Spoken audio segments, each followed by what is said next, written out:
Bienvenue dans cette nouvelle vidéo. Dans cette nouvelle vidéo, nous allons continuer avec la loi normale pour distribution normale ou encore distribution gaussienne par référence au père fondateur. La loi normale, aussi appelée distribution gaussienne, donc c'est aussi appelé distribution gaussienne.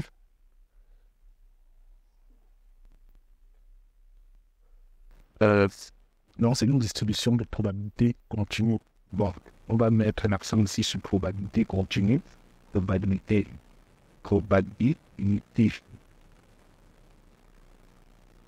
continue. On met l'accent sur probabilité continue parce que si la variable aléatoire est discrète, on ne peut pas appliquer la loi normale, on ne peut pas appliquer une distribution normale. Donc la distribution normale ne s'applique que lorsqu'on a affaire à une variable aléatoire continue. Voilà. Donc, cette loi normale est largement utilisée dans les statistiques et de nombreux autres domaines de la vie courante.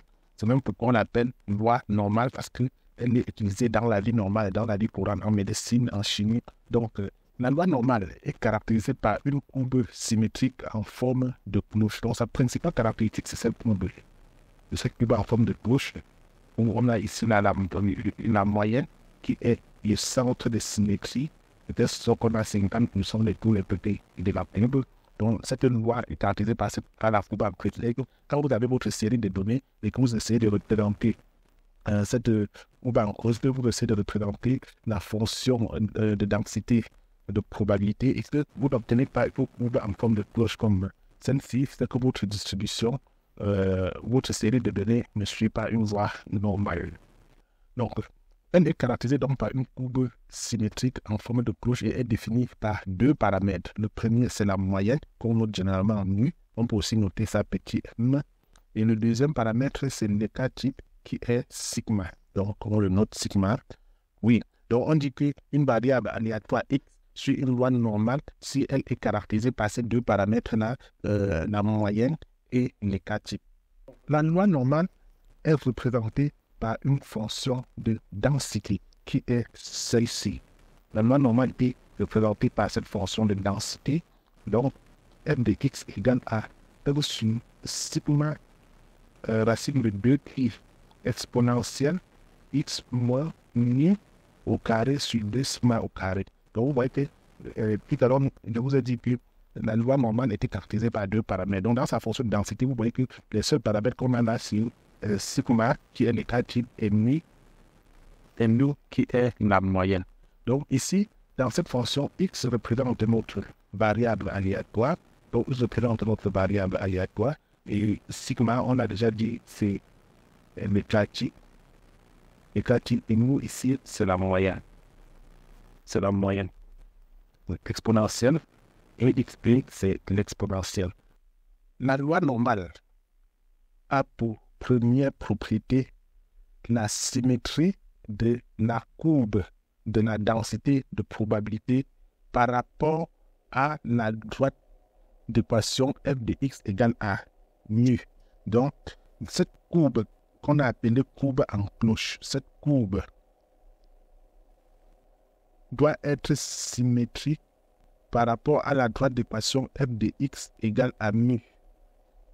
Ce qui signifie que les valeurs sont également réparties de part et d'autre de cette moyenne. Donc, à la droite de cette courbe, on a 50% de valeurs et à la gauche, et à la droite, on a 50% de valeurs. Bon, voilà la première caractéristique de la loi normale. Bon, la deuxième propriété de la loi normale, c'est que sa courbe est en cloche. Donc, toute loi normale va avoir une courbe toujours avec cette forme. La courbe peut être légèrement dissymétrique avec peut-être une forte propension de la moyenne à gauche ou à droite. Donc, mais généralement, la courbe doit être une forme de cloche.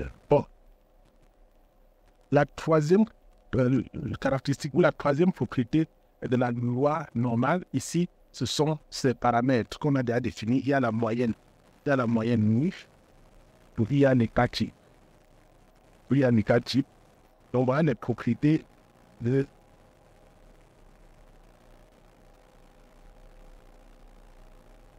Voilà les propriétés de la loi normale. On dit donc qu'une variable aléatoire x, on dit qu'une variable aléatoire x, c'est une loi normale de paramètres mu et sigma, et on écrit x, on écrit comme ceci, x suit une loi normale, voilà comment on représente la loi normale de paramètres mu et sigma au carré, et sigma au carré. La loi normale est essentiellement une loi essentielle dans de nombreux domaines pour plusieurs raisons. En finance, par exemple, pour ceux qui font économie et tout, la loi normale sert à la modélisation des rendements des actifs. Donc, la loi normale est utilisée en finance. La loi normale est également utilisée en physique. Où elle est utilisée pour la modélisation des erreurs de mesure et des phénomènes naturels. En biologie, la loi normale est utilisée pour des caractéristiques biologiques comme les tailles. Parlons de la représentation graphique et de la loi normale. Nous avons vu que la loi normale est caractérisée par sa courbe en cloche. Cette courbe, donc, c'est la courbe de la densité de probabilité. Donc, cette courbe en cloche, c'est la courbe de la densité de probabilité.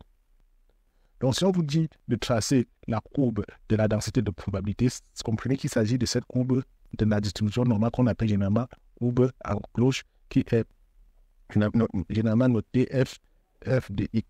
Quand on a donc tracé cette courbe, qu'on a dit qu'elle est fonction, de la moyenne mu et de l'écart type, disons, sigma, vous comprenez donc aisément que si l'écart type augmente, la taille de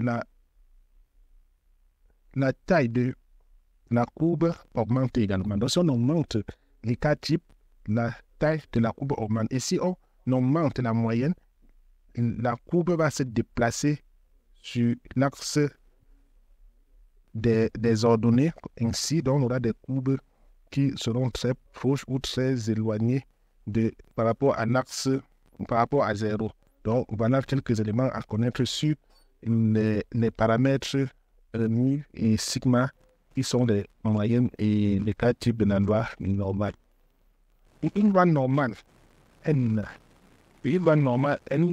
de paramètres mu et sigma au carré, la probabilité que x soit compris entre A et B f égale à probabilité de A inférieur ou égal à x inférieur ou égal à b, et qui est égal à l'intégrale de A à B de f de x dx. Donc, avec cette application, vous comprenez que la probabilité d'une variable aléatoire x fait référence à la surface que cette variable aléatoire occupe sur notre courbe en cloche. Donc, calculer une probabilité revient donc à calculer l'intégrale de f de x étant notre variable aléatoire. Là, nous allons un peu parler de la loi normale standardisée. La loi normale standardisée ou loi normale réduite, qu'on appelle loi normale réduite ou loi normale standardisée. Cette loi normale, c'est une simplification de l'expression de la loi normale en considérant ici que les paramètres sont mu égale à 0 et sigma égale à 1. Donc, quand on rencontre une loi normale dont les paramètres sont mu égale à 0 et sigma égale à 1, on a donc là affaire à une loi normale réduite. Donc, la loi normale standardisée ou loi normale réduite est une loi normale particulière avec la moyenne 0 et un écart type de 1 qu'on note alors n 0 et 1. Transformer une variable aléatoire x de paramètres mu et sigma au carré quand une variable aléatoire ou en une loi normale standardisée qu'on note Z, le paramètre 0 et 1, on va appliquer la formule Z égale à X moins mu sur sigma. Donc voilà comment voilà l'expression qu'on utilise pour transformer notre variable aléatoire en une variable aléatoire standardisée. Et en l'exprimant ici, il sera aisé pour nous d'utiliser les tables de la loi normale ou la table Z, comme on l'appelle souvent, pour facilement connaître les valeurs des probabilités de la variable aléatoire X donnée. Pour convertir notre loi normale en une loi standardisée ou en une loi normale réduite, on va appliquer ce petit exemple. On suppose qu'on a notre loi normale de paramètres X. On suppose qu'on a notre loi normale X. Donc, sur une loi normale de paramètres 5 et 4. Et on suppose que petit x est égal à 7. Alors, pour transformer cette loi en une loi normale, standardisée de paramètres 0 et 1, on va donc appliquer notre formule précédente. On va dire Z égale à X moins root sur sigma, qui est donc égal à quoi? Qui est donc égal à 7 moins 5 sur 2, qui est égal à 1. Donc, voilà comment on peut transformer une loi normale en une loi normale standardisée et utiliser la table de la loi normale pour définir sa probabilité. Merci donc d'avoir regardé la vidéo et à très bientôt dans une autre vidéo.